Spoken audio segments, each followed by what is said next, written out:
Quelle est la marque de tes feutres? Avec quoi tu te filmes? Quels sont les feutres que tu utilises? Ça fait partie des questions que je reçois le plus souvent sur ma chaîne. Et du coup, je vous ai rassemblé ici tout le matériel que j'utilise sur cette chaîne, que ce soit pour dessiner ou pour faire les vidéos. C'est parti!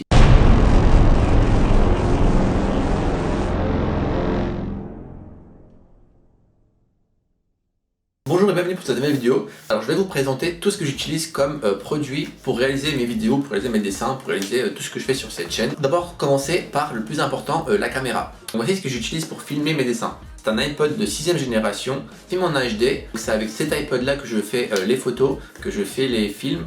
Avant que j'ai un logiciel de montage, je faisais les montages vidéo dessus.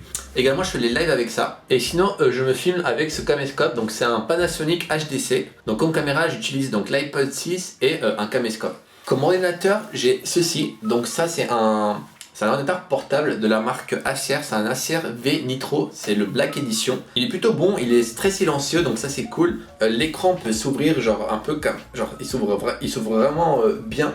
Donc ça c'est cool pour quand je dessine de pouvoir mettre le matériel autour, etc.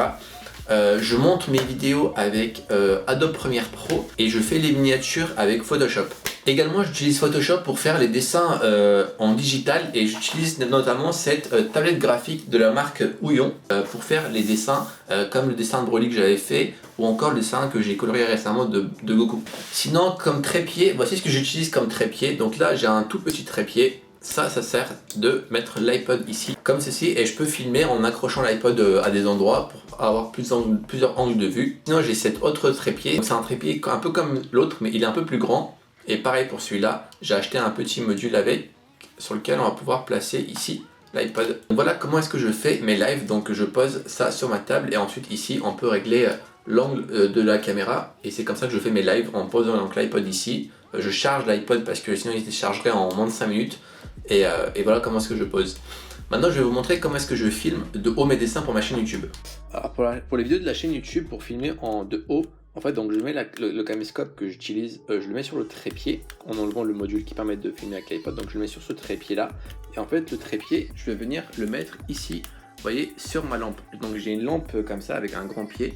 Et en fait je vais venir mettre ici le trépied. Voici l'installation, alors c'est vraiment un truc fait vite fait, mais voilà ce qui permet d'avoir cette image là comme vous le voyez ici, donc de filmer mes dessins comme ça vers le haut. Donc c'est grâce à ce système.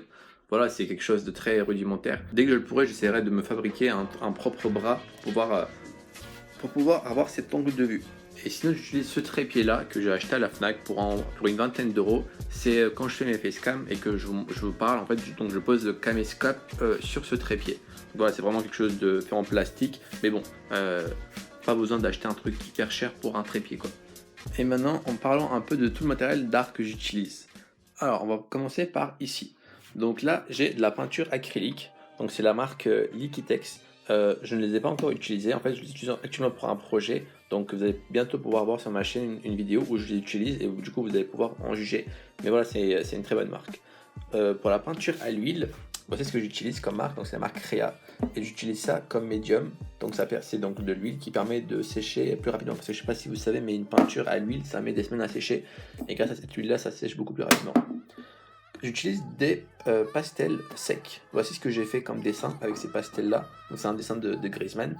Donc c'est plutôt cool, mais je fais très rarement du dessin avec du pastel. Là nous avons nos fameux Copic. Donc ce sont les feutres Copic à alcool de la marque donc Copic. C'est des Copic CIAO, C-I-A-O. Je mettrai les liens dans la description. C'est ce que j'utilise le plus souvent pour faire ce dessin là. Encore celui-ci. Vraiment tous les dessins de manga, je les fais avec ces Copic là.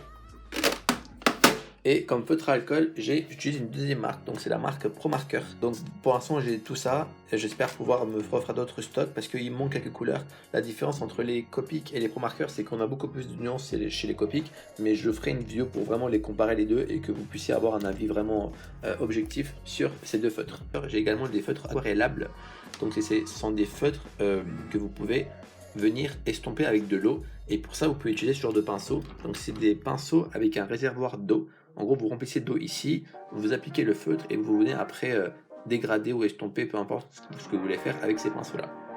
Ensuite, comme crayon de couleur, j'utilise plusieurs marques. On va parler d'abord des Prismacolor. Donc les Prismacolor c'est ceux-là. J'en ai à peu près 150 je crois, donc ça provient d'une boîte de 150 crayons. Ils sont vraiment cool, je vous les conseille.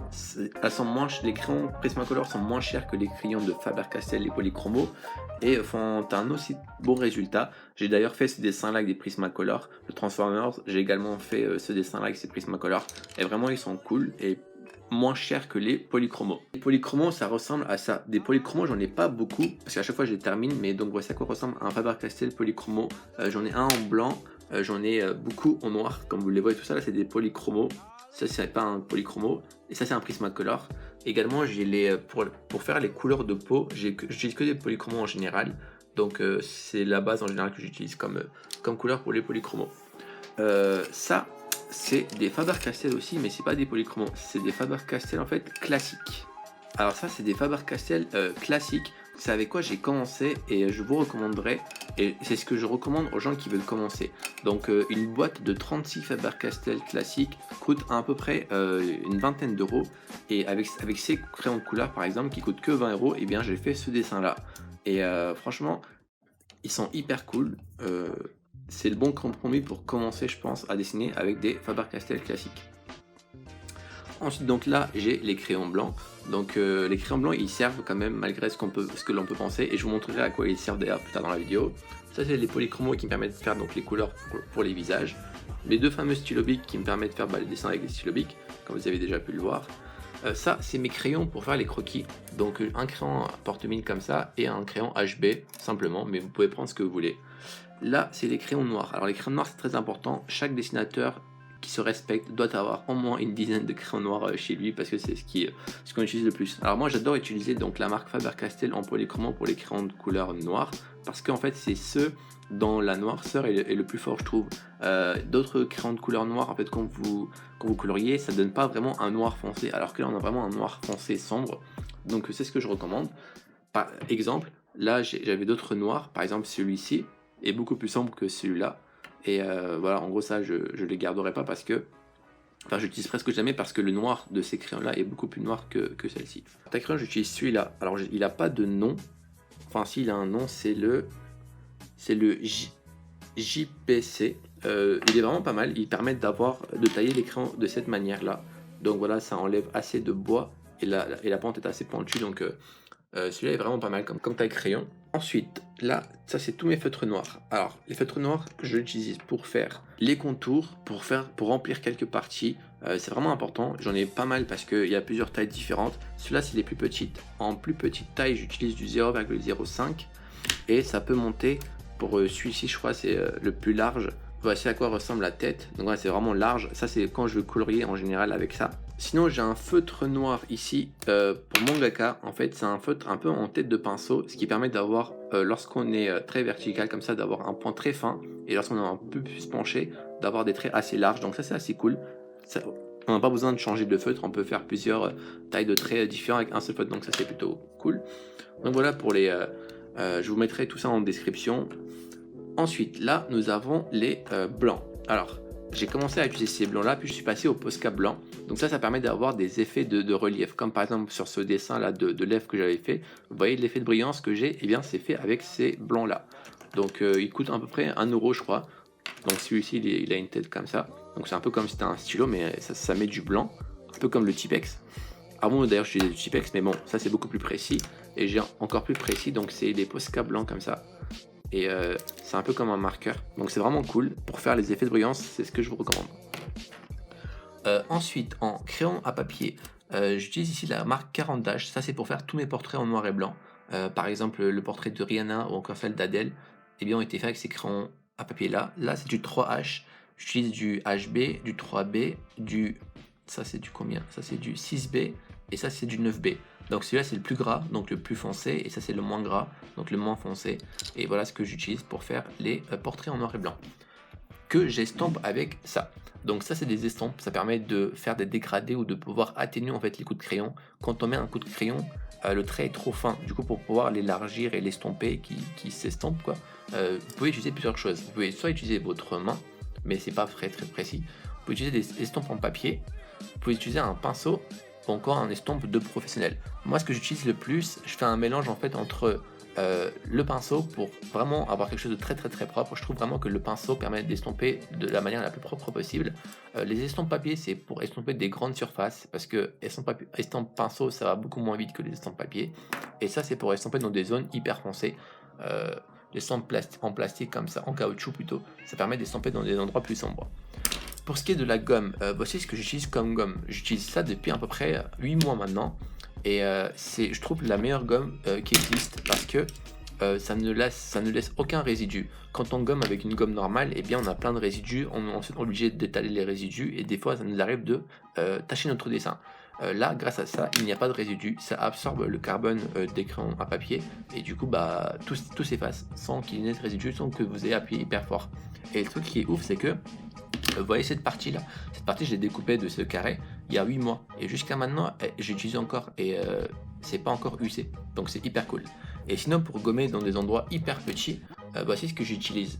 Donc ça c'est une gomme de précision, donc voilà, ça se présente comme ça, c'est un peu comme si c'était un critérium mais c'est une gomme. Et du coup c'est hyper petit comme tête et ça permet de vraiment gommer dans des endroits hyper précis. J'utilise ça par exemple pour faire les cheveux. Je vais assombrir toute la zone avec un de ces crayons, je vais estomper, ensuite je vais venir faire les mèches avec cette gomme en faisant des traits pour faire les cheveux. Donc pour résumer, pour le coloriage en feutre, j'utilise les Pro Markers ou alors des Copic, ça dépend de ce que j'ai besoin comme couleur parce qu'il y a beaucoup plus de couleurs chez Copic que chez Pro Markers. Pour les dessins aquarelles, j'utilise donc ces feutres aquarelles de la marque Pro Marker. Pour les dessins au crayon de couleur, j'utilise donc les Prismacolor ou bien les Polychromo ou les Faber-Castell classiques. Ça dépend voilà, de ce que j'ai envie de faire, etc. Et de type de papier également. Pour les noirs en crayon de couleur, donc j'utilise ça. Pour les contours, c'est ça. Pour les brillances, donc c'est les feutres ici. Pour faire les portraits en noir et blanc, donc j'utilise la marque 40' en crayon à papier. Et également pour les tailler, donc j'utilise cette marque de taille crayon, la gomme, les estampes. Et maintenant je pense qu'on peut passer au papier. Alors pour les papiers, j'ai beaucoup de papier, comme vous pouvez le voir. J'ai un carnet comme ça permet de mettre mes idées, de faire des petits dessins, des croquis, etc. Que, voilà, ça c'est des idées de vidéo, je vous montrerai tout ça après en vidéo. Ensuite là j'ai mes papiers pour l'aquarelle. Alors c'est des papiers fait exprès pour dessiner avec de l'eau dessus. Donc j'ai déjà fait le dessin de Kaneki Ken que vous pouvez voir ici. Donc ça fait sur ce type de papier là, c'est un papier hyper solide. Voilà, c'est vraiment cool. Ensuite là nous avons nos deux fameux classeurs de mes dessins. C'est là où je range tous mes dessins. Donc je pense que ceux qui sont là sur mes lives ont dû déjà voir tous mes dessins des milliers et des milliers de fois. Donc voilà, c'est dans ces deux classeurs, donc un classeur 2017 et un classeur 2016. D'ailleurs bientôt je vais devoir en acheter un troisième pour le classeur de 2018. Ensuite comme papier, donc j'ai ce carnet de feuilles, donc c'est des feuilles canson, c'est très basique. J'utilise rarement parce que pour l'instant j'en ai pas besoin.